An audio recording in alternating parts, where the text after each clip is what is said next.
నమస్తే, welcome to mega 9. నేను హారిక.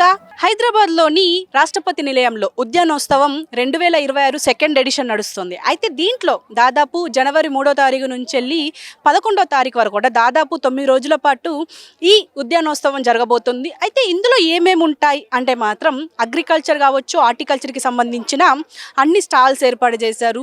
విద్యార్థులకు, విజిటర్స్కి, వ్యవసాయదారులకు, అలాగే ఇప్పుడు ఇటు కిచెన్ గార్డెనింగ్ చేసే వాళ్ళు కావచ్చు, అటు పూర్తిగా ఏదైతే టెర్రస్ గార్డెనింగ్ చేస్తారో వాళ్ళకి ఉపయోగపడే విధంగా ఈ స్టాల్స్ ఉంటాయని చెప్పేసి మనకి మేనేజర్ రజనీప్రియ చెప్పారు.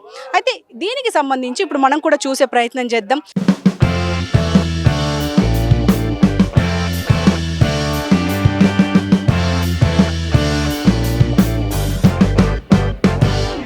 ఇప్పటికైతే ఇక్కడ ఈ స్టాల్స్తో పాటు ఇక్కడ ఫుడ్ అంటే వచ్చే వాళ్ళకి ఎవరికి ఇబ్బంది కలగకుండా ఎక్కడికక్కడ వాటర్ ఏర్పాటు చేశారు. ఇది మనం చూసుకోవాల్సింది. అలాగే ఫుడ్కి సంబంధించిన ఫుడ్ స్టాల్స్ ఏర్పాటు చేశారు.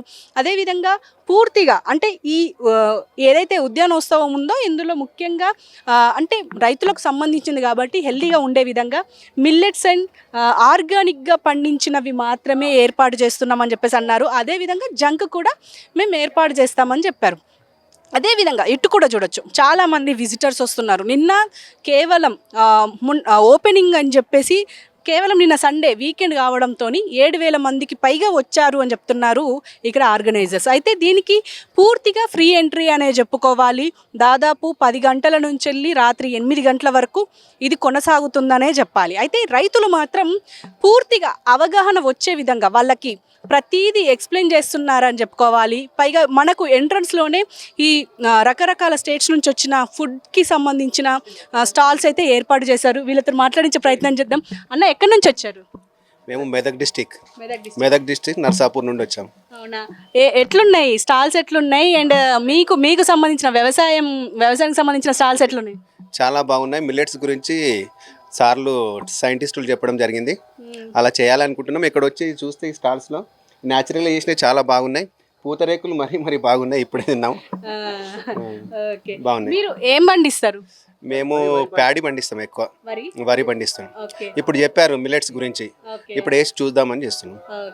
అండ్ ఇక్కడ మీకు అంటే కొత్తగా ఏమన్నా టెక్నాలజీ అంటే మీకు ఉపయోగపడే విధంగా ఏమన్నా కనిపించినాయా?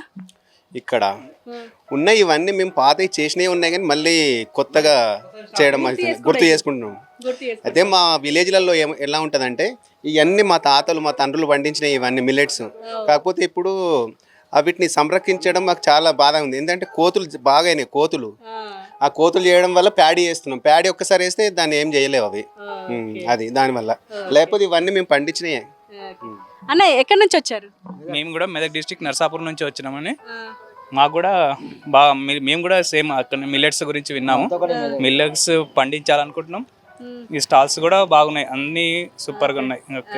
అంటే ఇసుంటి స్టాల్స్ అంటే ఇట్లా ఎగ్జిబిషన్ పెడితే ఉపయోగపడుతుంది అంటారా? కంపల్సరీ. ఈ ఫ్యూచర్ ఈ భవిష్యత్తు పిల్లలకు తెలుస్తుంది. ఈ తరానికి మనం పాత తరం ఏందనేది తెలుస్తుంది ఈ స్టాల్ల వల్ల. అండ్ అందరూ కలిసి వచ్చిండ్రా? ఎంతమంది వచ్చిండ్రు? మేము 40 మెంబర్స్ వచ్చామండి. మా ఏఈఓ ద్వారా అగ్రికల్చర్ డిపార్ట్మెంట్ నుంచి మమ్మల్ని తీసుకొచ్చారు. అందుకే అంటే మీకు అంటే సదస్సు పెట్టి ఏం చెప్తున్నారు అంటే ఆల్రెడీ మీరు చేస్తున్న పని మీకు వ్యవసాయం గురించి మీకు ప్రత్యేకంగా చెప్పక్కర్లేదు, కొత్తగా ఏం చెప్పిండ్రు? అదే చిరుధాన్యాలు మేము పండించలేదు. చిరుధాన్యాలు పండిస్తలేము ఇప్పుడు. అప్పుడు పండించేది, అప్పుడు పల్లి కానీ వేరుశెనగ, ఇది ఏమంటారు, శనగ, మినుములు, బెబ్బర్లు అన్నీ పండించేది. సజ్జ, జొన్న, మొక్కజొన్న. అదే ఇప్పుడు కోతుల బెడ ఎక్కువ అయిపోయింది. ఎక్కువ ఏమైందంటే వరి ఒకటే వేస్తున్నాం ప్యాడీ. దాన్ని కూడా వేసుకుని దాన్ని కూడా తింటున్నాయి కోతులు, కానీ ఒక 2 సార్లు తింటాయి. ఆ టైంలో మనం కొంచెం కావాలి కాసుకుంటే అయిపోతుంది. ఇదేమో ఇక నాన్ స్టాప్ పెట్టిన నుంచి అయ్యే వరకు తింటూ ఉంటుంది దీనికి అనమాట, చిరుధాన్యాలకు. అంటే కొంచెం దాని ఎంబడే పడుతూ ఉన్నాం మేము. మీకు కోతుల బెడ బాగానే ఉన్నది, ఇది ఇప్పటిది కాదు, ఎప్పటి నుంచో చూస్తున్నాం. ఈ మధ్యన ఉంది అది, 2 సంవత్సరాల నుంచి ఉంది, అంతకుముందు లేదు. మరి ఎట్లా మరి దీనికి ఏమన్నా ప్రభుత్వంకి ఏమైనా ఏంటంటే గవర్నమెంట్ ఏదంటే సోలార్ ప్లాన్ ఇచ్చేసి కొంచెం మా చేను కంచెలక వేసిస్తే గవర్నమెంట్ కొంచెం సబ్సిడీ రూపంలో దానివల్ల మేము ఇవన్నీ వేసుకోగలుగుతాం. మీ అంటే ప్రభుత్వం చేస్తుంది చెయ్యదు అది వేరే విషయం, ఇప్పుడు చూస్తున్నాం. మరి మీరంతా కలిసి ఏమన్నా చేసుకునే ప్రయత్నం ఏమైనా చేస్తున్నారు? మా సాధ్యమైనంత పూర్తి మేము చేస్తా ఉన్నాము, కానీ కాకపోతే గవర్నమెంట్ కూడా కొంచెం మాకు హెల్ప్ చేస్తే కొంచెం ఇంకా బాగా కొంచెం బాగా చేసుకుంటాం అంతే. అంతే వాళ్ళని చేయమని ఫోర్స్ ఏం లేదు, కొంచెం చేస్తే ఇంకా బాగా చేస్తాం. అంటే ఇప్పుడు మీరు కూడా వ్యవసాయం చేస్తారా? మేము కూడా వ్యవసాయం చేస్తాం ఓకే. మేడం. మీరు ఎప్పటి నుంచి చేస్తున్నారు? మేము ఒక 5-6 ఇయర్స్ నుంచి చేస్తాం. అవునా? అంటే మీరు చూస్తే యంగ్గా ఉన్నారు, అంటే యువ రైతు అని చెప్పుకోవాలి ఇప్పుడు. అండ్ మీరేం చెప్తారు, అంటే ఇట్లా ఎగ్జిబిషన్లు పెట్టడం వల్ల యువతకి ఇలాంటి వాటి మీద అవగాహన వస్తుంది అంటారు? చాలా అవగాహన వస్తుంది మేడం. ప్రత్యేకంగా ఏంటంటే ఇంత ముందుకు అంతా కెమికల్స్ యూజ్ చేసి ఏంది రైతులు మొత్తం పొలాలను కానీ సాయిల్ అంతా పాడైపోయింది. ఇప్పుడు ప్రత్యేకంగా ఇట్లాంటి ఎగ్జిబిషన్ పెట్టడం వల్ల ఏంటంటే న్యాచురల్ ఫార్మింగ్ ఎట్లా చేయాలి, రైతులను ఎట్లా మోటివేషన్ చేయాలి నేచురల్ ఫార్మింగ్ వైపు, దాని గురించి అని ఇట్లా చేసారు అనమాట. ఇది చాలా రైతులకు చాలా ఉపయోగపడుతుంది. అంటే మీరు చదువుకున్నారా? చదువుకున్నాం, ఎంకామ్ కంప్లీట్ అయింది. సో చదువుకున్న వాళ్ళు ఇప్పుడు వ్యవసాయంలోకి వస్తే ఇంకా మన అభివృద్ధి అంటే వ్యవసాయ అభివృద్ధి పెరుగుతుంది అంటారా? చాలా పెరుగుతుంది మేడం. అయితే కొత్త కొత్త టెక్నాలజీని ఎక్కడ యూజ్ చేయాలి, ఎట్లా యూజ్ చేయాలి, ఇప్పుడు డ్రిప్ సిస్టమ్ కానీ ఇంకోటి స్ప్రింక్లర్స్ కానీ ఇంకోటి చిన్న చిన్న పనిముట్లతోటి వ్యవసాయాన్ని ఇంకా ముందుకు ఎట్లా తీసుకోవాలి అని చెప్పని ఇది చాలా ఉపయోగపడుతుంది. చూసినాం లోపల కూడా పనిముట్లు కూడా కొన్ని బాగున్నాయి. మళ్ళీ ఇంకోటి న్యాచురల్ ఫార్మింగ్ ఎట్లా చేయాలి, రైతులకు పెస్టిసైడ్ లేకుండా వ్యవసాయం ఎట్లా చేయొచ్చు అనేది కూడా చాలా ఉపయోగపడుతుంది. అంటే ఫస్ట్ టైం వచ్చారా ఇలాంటి ఎగ్జిబిషన్కి? ఇప్పుడు అయితే ఫస్ట్ టైం మేడం. అంటే ముందు ముందు వెళ్తూ ఉంటారు ఇలాంటి ఎగ్జిబిషన్. ఇట్లాంటి రైతులకు ఇట్లా తీసుకొస్తుంటే మంచి ఉపయోగపడుతుండే అన్నమాట.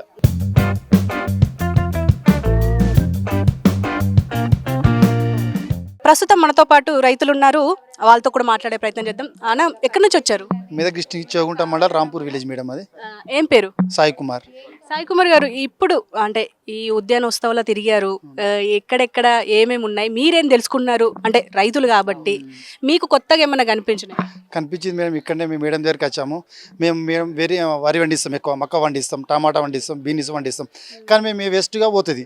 మేడం గారు చెప్పారు ఇప్పుడే గడ్డి మేము తగలబెడతాం. వాస్తవంగా చెప్పాలంటే మాకు కట్టుకుంటికి గేదెలు లేవు, దాన్ని తగలబెడితే దానికి బయట అమ్మితే మనకు మోపు వచ్చేసి 150-200 మోపు వస్తుంది. మేడం చెప్పారు దాంతో కొంచెం మళ్ళీ వర్ని కంపోస్ట్ కూడా చేసుకోవచ్చు, అక్కడనే పంట కూడా లఘు మంచిగా వస్తుంది అని మేడం గారితో తెలుసుకున్నాం మేము. ఇంకా చెప్పేవాళ్ళు మాకు ఏవో కానీ చెప్పడానికి లేరు. ఇప్పుడు వస్తాయి మేడంతో కూడా కొన్ని మేము విషయాలు తెలుసుకున్నాం. చాలా బ్రహ్మాండంగా చెప్పింది, మాకు విజిటింగ్ కార్డు ఇచ్చింది. త్వరలో మాకు ఏదైనా చెప్తుంటే కార్డు ద్వారా మాకు ఫోన్ చేస్తే మేము తెలియజేస్తామని చెప్పింది మేడం.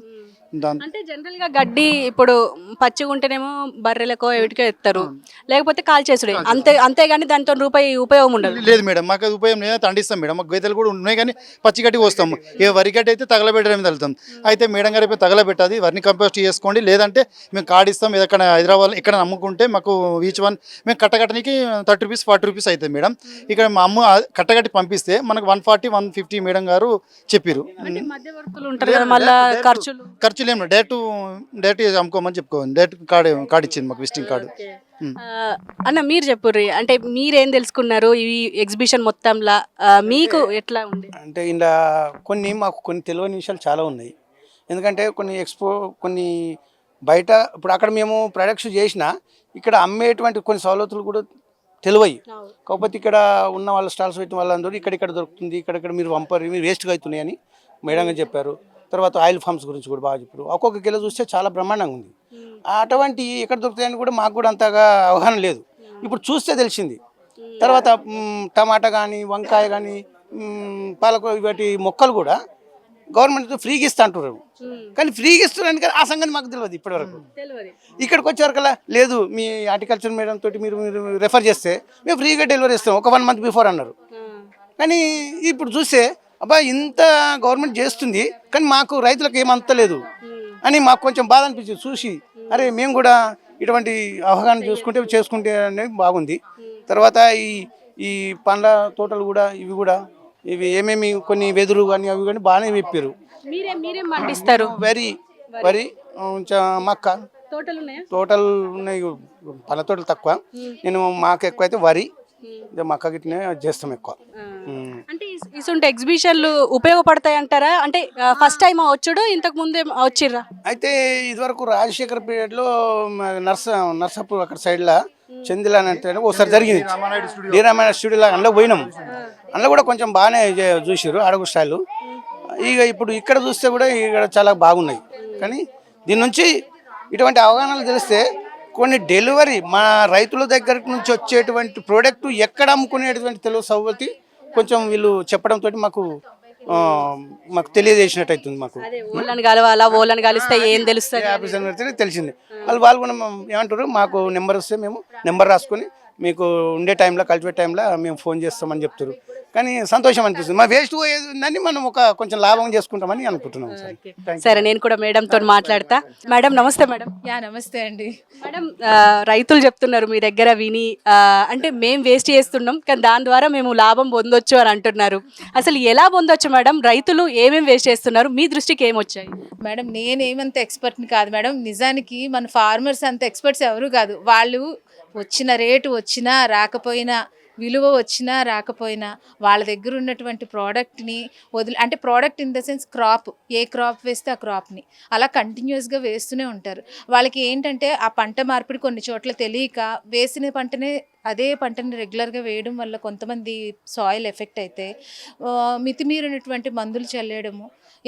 ఎందుకు చల్లాల్సి వస్తుంది? ప్రోడక్ట్ ఎక్కువ రావడం కోసం, అంటే ఆ క్రాప్ ఎక్కువ పెరగడం కోసం చల్లాల్సి వస్తుంది. సో అది ఎక్కువ చల్లితే ఎక్కువ ప్రోడక్ట్ వస్తుంది, ఎక్కువ అమ్ముకుంటున్నాం. అట్లా కాదు, అసలు వాళ్ళకి విలువ కరెక్ట్గా వాళ్ళకి చెల్లించబడుతుంటే వాళ్ళు కూడా అంతంత పురుగు మందులు వేసి అలా చేయాల్సినటువంటి అవసరం ఉండదండి.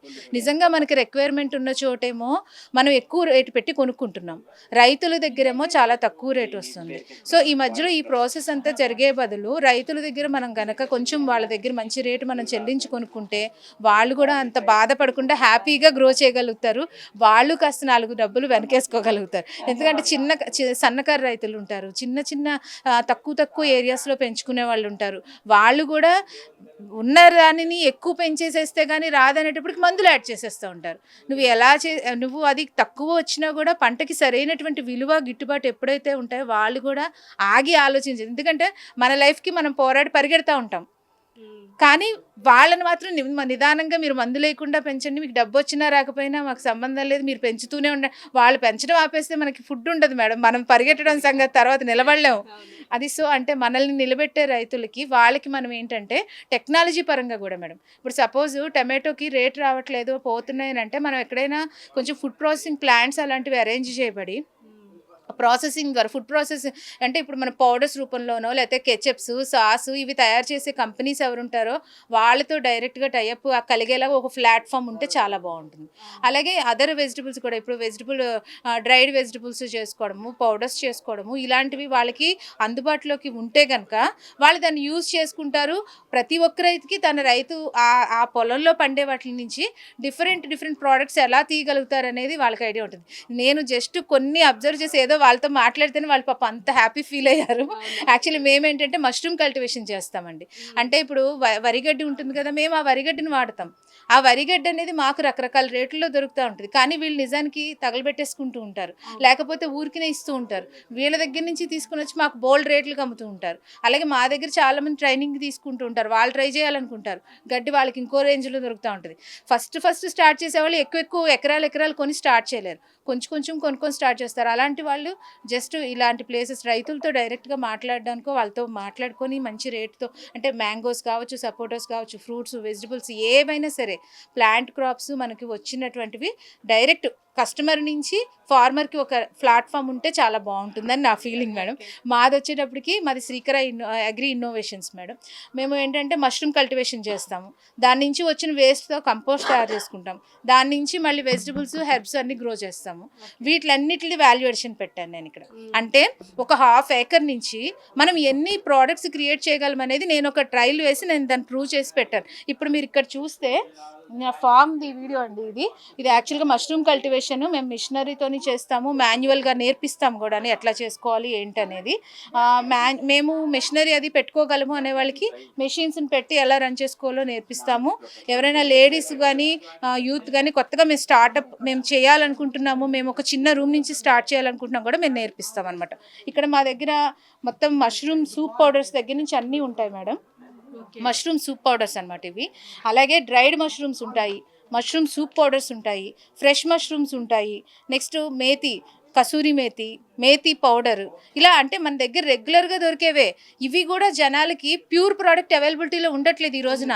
మనం ఒక పౌడర్ ఇస్తామో ఇందులో ఏం కలిపారో, సో దట్ అందుకే నేను డ్రైడ్ లీవ్స్ కూడా పెడుతున్నా. మీరు ఇంటికి తీసుకెళ్ళి పౌడర్ చేసుకోండి, బట్ కన్జ్యూమ్ చేయండి. అంటే హెల్దీ పౌడర్స్ వాళ్ళు కన్జ్యూమ్ చేస్తే వాళ్ళు హ్యాపీగా ఉంటారు. సో ఆ ప్రోడక్ట్స్ వాళ్ళకి అవైలబిలిటీ ఉంచితే వాళ్ళు యూస్ చేసుకుంటారు. అలాగే వీళ్ళకి కావాల్సిన రా మెటీరియల్ ఫార్మర్స్ దగ్గర ఉంటుంది. సో ఫార్మర్స్ దగ్గర నుంచి మంచి ప్రోడక్ట్ వస్తే వీళ్ళు మంచి ప్రోడక్ట్ తయారు చేస్తారు. ఇప్పుడు బల్క్లో ఒక పౌడర్ కావాలి, ఒక 500 kgs కావాలంటే ఆర్గానిక్కే నువ్వు వెళ్ళాలంటే నీకు దొరకదు. అదే నీ ఫామ్లో నువ్వు గ్రో చేయగలవు. మిగతా వాళ్ళందరినీ మనం ఏం చేయలేం. బట్ ఏంటంటే మనం ఒక మష్రూమ్ కల్టివేషన్ ఫామ్ ఉంది, అందులో నీకు కొంత వేస్టేజ్ వస్తుంది, అదంతా ఎకో ఫ్రెండ్లీగానే ఫామ్ రన్ చేయొచ్చు. ఆర్గానిక్ అంటేనే ఇప్పుడు కాస్ట్లీ అనే దుస్థితి మారిపోయింది. దీనికి ఏం చెప్తారు? దీనికి ఏంటంటే ఇప్పుడు మనం ఆర్గానిక్ ఎందుకు కాస్ట్లీ అయింది, ఇప్పుడు సపోజ్ మనం ఆవులండి తగ్గిపోయినాయి, మనకి దేశీ ఆవులు దొరకట్లేదు. దొరికిన ఆవుల దగ్గర నుంచి ఉన్న ప్రోడక్ట్ని తెచ్చుకొని దాన్ని ప్రాసెస్ చేయడం అనేది పోయింది. ఇదివరకు ఏంటంటే జస్ట్ ఫర్ ఎగ్జాంపుల్ అండి, మన ఇంటి ముందు కల్లాపు చల్లేవాళ్ళు. దేంతో చల్లేవాళ్ళు? ఆవు పేడతో కానీ గేదెల వ్యర్థాలతో కానీ కల్లాపు చల్లేవారు. అది పోయింది. ఇప్పుడు అలాంటిది ఒకటి పట్టుకోవడాన్ని ముట్టుకోవడాన్ని అసహ్యంగా ఫీల్ అయ్యే రోజులు వచ్చినాయి. ట్రెండ్కి సెట్ అవ్వట్లేదు అది. బట్ కానీ అది యాక్చువల్గా మనకి సరైన ఫుడ్ని ఇవ్వగలిగే మన ఫుడ్కి ఫ్లేవర్ దానివల్ల వస్తుంది నిజానికి చెప్పాలంటే. అది ఆరోగ్యం కావచ్చు, రుచి కావచ్చు. దేశీ ఆవుల నుంచి వచ్చినటువంటి గీ కానీ ఏమైనా వండుకొని మనం వాటితో తిని ఆరోగ్యంగా ఉండే వాళ్ళకి ఏదో ఒకటి దొరికిందని తెచ్చుకొని తినేదానికి తేడా ఉంటుంది. డెఫినెట్లీ మనం ఆ ఫుడ్ ఒకసారి మన ఫ్లేవర్ మన స్మెల్ పీలిస్తేనే మనకు తెలుస్తుంది, ఒక నెయ్యి కానీ ఏదన్నా. సో మనం గో సంపదను కాపాడుకోవాలి, దానివల్ల ఫార్మింగ్ ఈజీ అవుతుంది. లేదా ఎర్త్వామ్స్ని వాడుకోవచ్చు, లేదా మనం డైలీ డికంపోజర్స్ను ఏదో ఒకటి వాడి ముందు ఫస్ట్ ఎక్కడ ఫామ్లో అక్కడే కంపోస్ట్ రెడీ అవ్వడమో, లేదా ఊరికో చోట మంచి ఆర్గానిక్ కంపోస్ట్ దొరుకుతుంటే ఈ రోజునండి నేను చాలా చోట్ల చూశాను టెర్రస్ గార్డెనింగ్ పెంచే వాళ్ళు కూడా చాలా పెరిగారు. ఇదివరకటి కన్నా కరోనా తర్వాత అందరికీ ఒక అలారం మోగింది. అందరూ కూడా ఏంటంటే కషాయాలు తాగడము. ఇప్పుడు సపోజ్ హైదరాబాద్లో క్లైమేట్ చాలా కోల్డ్గా ఉంటుంది, ఇక్కడ కోల్డ్గా మార్నింగ్ అందరూ కొంచెం వాటర్ వేడి చేసుకొని వేడి నీళ్ళు తాగుతున్నారు. అందులోనే కొంచెం ఏవో ఒక 4 మెంతాకులు 4 కరివేపాకులు వేసుకొని తాగితే జుట్టు బాగుంటుంది, ఒళ్ళు బాగుంటుంది, స్కిన్ బాగుంటుంది, హెల్త్ బాగుంటుంది అల్టిమేట్గా. So we are not thinking like that madam. ఎందుకంటే జస్ట్ ఆ నీళ్లు తాగామా, వేసుకున్నామా 4 ఫ్లాస్కులు, ఓకే నువ్వు వేసుకునే ఫ్లాస్క్లోనే జస్ట్ ఇక అపరాజిత అని బ్లూ ఫ్లవర్స్ దొరుకుతాయి మీకు. ఇదిగోండి అసలు అయిపోయింది, ఇది ఒక్కటే ఉంది. ఇది జస్ట్ బ్లూ టీ అండి. బ్లూ టీ చేసుకొని అంటే తాగుతామని చెప్తాం. ఇది మనకి ఎయిర్పోర్ట్స్లో అన్నిట్లో చాలా బాగా కానీ రోడ్డు మీద మనకి ఎక్కడికి వెళ్ళినా కనిపిస్తుంది. ఇదే కనుక ఫ్లవర్స్ని మనం డైలీ మార్నింగ్ 1 గ్లాస్ వాటర్లో జస్ట్ 2 ఫ్లవర్స్ వేసుకొని కన్జ్యూమ్ చేస్తే మన బాడీకి కావాల్సిన యాంటీ ఆక్సిడెంట్స్ వస్తాయి. అందులో 2 మింట్ లీవ్స్ వేసుకుంటే చాలా ఫ్రెష్ ఫీల్ వస్తుంది. ఆ మార్నింగ్ డే స్టార్ట్ చేయడమే చాలా హ్యాపీగా స్టార్ట్ చేస్తాం. ఒక్కసారి మనకి ఆ ప్రెజర్ అనేది రిలాక్స్ అయిపోయాక మనం ఎంత వర్క్ అయినా చేయగలుగుతాం. వచ్చే అంటే విజిటర్స్ ఏమైనా అర్థం చేసుకుంటున్నారా? ఇంకా అయిపోయినాయి మేడం, మేము పెట్టినవి అసలు ఇది ఒక్కటి జస్ట్ చూపించి జనాలకి అవేర్నెస్ కోసం ఆపేను నేను. హెన్నా పౌడర్ అంటే మేము చేసేవి అన్నీ కూడా ఏంటంటే మేడం హెల్త్ రిలేటెడ్వే కదా ప్రతిదీ కూడా. కాకపోతే ఇవన్నీ ట్రెడిషనల్. మళ్ళీ ఇందులో ఎవరికి తెలియని ఆమ్చూర్ అందరికీ తెలుసు, ఓకే మెంతి పౌడర్ అందరికీ తెలుసు, మెంతాకు తెలుసు, ఇంట్లో కూడా చేసుకోవచ్చు. కానీ టైం ఉండొచ్చు, ఉండకపోవచ్చు. దట్ ఆర్గానిక్ అనేది అందరికీ కొంచెం కష్టం అవుతుంది ఈ రోజున. పెంచుకుందామని ఇంట్రెస్ట్ ఉన్న ప్లేస్ ఉండట్లా, ప్లేస్ ఉన్న వాళ్ళకి పెంచుకునే టైం ఉండట్లా, టైము ఇది 2 ఉన్న ఓపిక ఉండట్లా. సో ఇవన్నీ రావాలి అంటే అన్నీ కూడా సైక్లికల్గా మొత్తం ఒక సైక్లిక్ ఆర్డర్లో అన్నీ చేంజ్ అవుతూ వెళ్ళాలి మేడం, ఒకదాని నుంచి ఒకదానికి. That's my opinion. అండ్ ఎవరికి అవైలబిలిటీ ఉంటుందో వాళ్ళు గ్రో చేసుకొని తింటే మంచిది. అండ్ లేదంటే కనీసం ఏదో ఒక రూపంలో ఇలా ఎవరైనా మంచి ప్రొడ్యూసర్స్ దొరికి వాళ్ళు బాగా చేస్తూ ఉంటే కనుక అవసరమైతే వెళ్ళి ఫామ్కి వెళ్ళి విజిట్ చేసి వన్స్ విజిట్ చేస్తే కంటిన్యూ చేసుకోవచ్చు. కాన్ఫిడెంట్గా కొనుక్కోవాలి, కాన్ఫిడెంట్గా తినాలి, అంతే. ఇలాంటి ఎగ్జిబిషన్స్ అంటే యూజ్ అవుతాయి అంటారా? Definitely madam. ఇప్పుడు ఫార్మర్స్ వచ్చారు, కస్టమర్స్ వచ్చారు, డైరెక్ట్ కావాలంటే ఇప్పుడు ఫార్మర్స్ దగ్గరే వాళ్ళకి ఒక కనిపిస్తుంది కదా మనకి, కళ్ళ ముందు ఒక ప్లాట్ఫామ్ కనిపిస్తుంది కదా.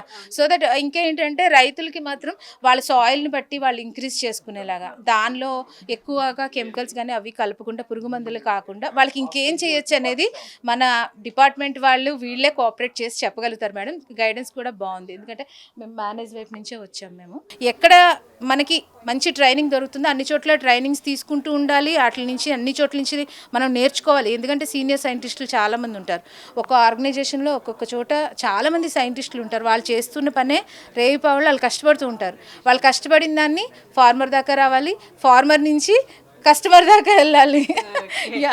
ఓకే అండి, thank you very much. Eat healthy, be healthy. Thank you very much.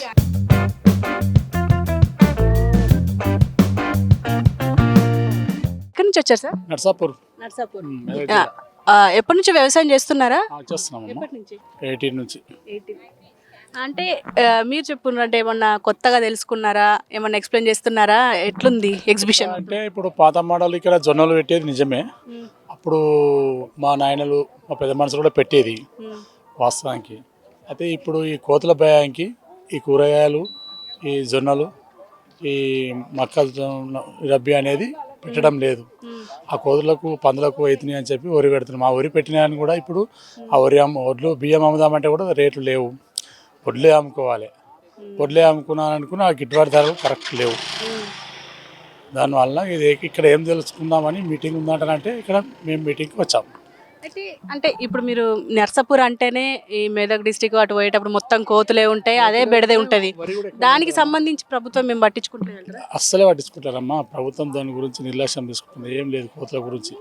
కోతులకు control అయితే ప్రతి ఒక్క రైతు ఏదైనా ఒక పల్లికాయనో, మొక్కజొన్ననో, సజ్జలో ఏవోటి రబీలు పెట్టేసుకుంటా జొన్నలు పండిస్తారు. ఆ కోతుల వలన ఏం పంటలు చేయకుండా ఈ వరి పెడతారు. ఆ వరి కూడా బియ్యం పట్టిద్దామంటే రేటు ఉంటలేదు, వడ్లు అమ్ముదామంటే అట్లా గిట్టుబాటు అవుతలేదు. అంతే. చాలా వచ్చినాయి, టెక్నాలజీ కావచ్చు, లేకపోతే వరికి సంబంధించినవి కావచ్చు, లేకపోతే గడ్డి ఎట్లా వేస్ట్ చేయొద్దు, గడ్డి నమ్ముకోవాలని చెప్పేసి కొన్ని నేను మాట్లాడించిన. అవి మీకు ఎంతవరకు అవగాహన వచ్చింది? అది కొద్దిగా బెనిఫిటే అంటుంది. ఒక ఎకరాకు 70 క్వింటాలు గడ్డి వస్తుంది. ఇట్లా బాగా పనిచేస్తుంది, పశువులకు మంచిగా ఉంటుంది అని చెప్పి అంటారు. కానీ అది కొద్దిగా చేస్తుంటే అలవాటు పడ్డాక దానికి కూడా అలవాటు అవుతారు. ఇంత మొదలు మనం చెరుకు పెట్టేది, ఆ చెరుకులు లేకుండా అయిపోయినాయి. ఇప్పుడు ఇది పెడితే బాగుంటుంది అని అంటారు. కానీ పెడతాము, కానీ కోతుల కోసానికి ఇవన్నీ ఇబ్బందులు అవుతున్నాయి చాలా. అంటే దానికి ఏమైనా సొల్యూషన్ ఉందంటారా, అంటే కోతుల బెడద తగ్గించడానికి? ఇంకేముంటుందా, గవర్నమెంట్ పట్టించుకున్న వాటిని ఇప్పుడు చంపేదానికి అవకాశం లేదంటారు.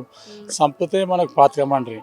అవి ఏమన్నా మళ్ళీ పట్టుకొని సోదులు ఇస్తామంటారు, ఏమో అంటారు. కొద్దిగా కంట్రోల్ అయ్యేటట్టు లేదు. అడవిని విడిచిపెట్టి ఏదైనా అడవిలో చెట్లు పెడతాను.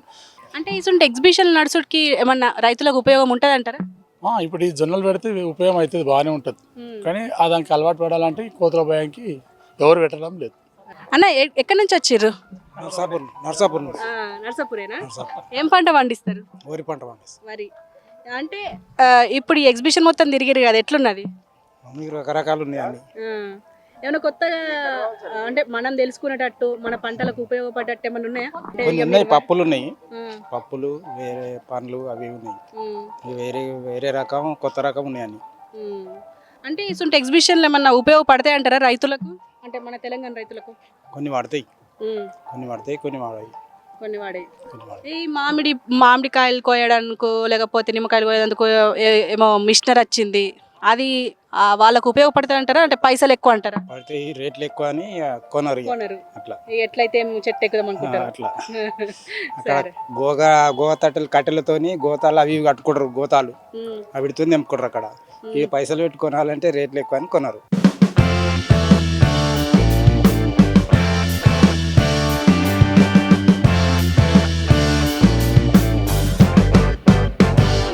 సో మొత్తానికి చూసారు కదా, అంటే రైతులకు ఉపయోగపడే విధంగా ఇలాంటివి స్టాల్స్ ఏర్పాటు చేయాలని మరి కొంతమంది, లేదు ఇంకొంచెం టెక్నాలజీ అంటే ఇప్పుడు ముఖ్యంగా ఇప్పుడు నర్సాపూర్ నుంచి, మెదక్ డిస్టిక్ నుంచి వచ్చిన వాళ్ళు ఎక్కువగా మనకు కనిపించారు. అంటే వీళ్ళ అత్య ముఖ్యమైన సమస్య ఏదైనా ఉంది అని అంటే అది కోతుల బెడద. మనం కూడా చూస్తూనే ఉంటాం, మెదక్ డిస్టిక్ వైపు వెళ్ళిన ప్రతిసారి అక్కడ ఎక్కువగా కోతులు కనిపిస్తూ ఉంటాయి. దానివల్ల ఆ బెడదకి ఎక్కువగా వరి మాత్రమే పండిస్తున్నారు. ఈ వరి వల్ల అంటే అవి వడ్లు అమ్ముకోవడమే తప్ప రైస్ అమ్ముకునే పరిస్థితి అయితే లేదు అనే చెప్తున్నారు. ఏదేమైనప్పటికీ ఇప్పుడు మనం చూసిన ఏవైతే ఉన్నాయో అంటే మామిడి తోటకు ఉపయోగపడే విధంగా, లేదు నిమ్మకాయ తోటకు ఉపయోగపడే విధంగా అవి చూసాము. అదేవిధంగా ఇటు ఫెర్టిలైజర్స్లో కూడా మనం కొత్త టెక్నాలజీ అండ్ కొత్త ఎరువులు చూసాము. అండ్ పంటని ఎలా కాపాడుకోవాలో చూసాము. సో వేరియస్ స్టాల్స్ అయితే ఏర్పాటు చేశారు ఈ ఉద్యానోత్సవంలో.